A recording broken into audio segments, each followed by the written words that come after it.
Pothuajse 70% të burgosurve pas vuajtjes së dënimit kanë përfunduar përsëri në burg, edhe pse këto janë të dhëna për vitin 2023 nga enti për shqiptimin e sanksioneve, thonë se risocializimi është pothuajse i padukshëm në burgjet e vendit. Një nga problemet kryesore sipas tij është mungesa e stafit për të punuar me të burgosurit në këtë pjesë.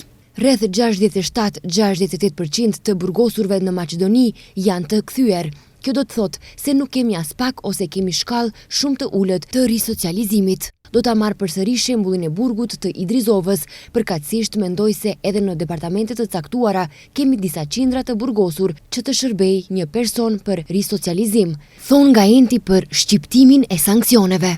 Në ndërkohë që përgatitet ligji i ri për shqiptimin e sanksioneve, ekspertët thonë se përveç përmirësimit të kujdesit shëndetësor të dënuarve, do t'i kushtohet vëmendje dhe risocializimit përmes trajnimit për njerëzit që punojnë me ta.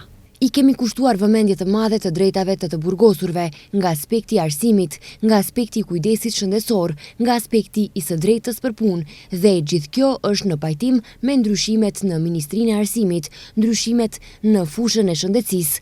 Vëmendje të veçantë i u kushtuar trajtimit të gjithë punonjësve si në administrat, ashtu edhe në sistemin e buxheve, sepse rritja e saj që unë do ta quaja kompetencë apo njohje me standardet evropiane është proces i vazhdueshëm, tha Gordana Lazetić, profesoresh e së drejtës penale. Pavarësisht trajnimit të paralajmëruar, akoma mungon staf në fushën e risocializimit. Pandov thotë se pas zgjedhjeve në burgun e Idrizovës do të punësohen rreth 10 persona.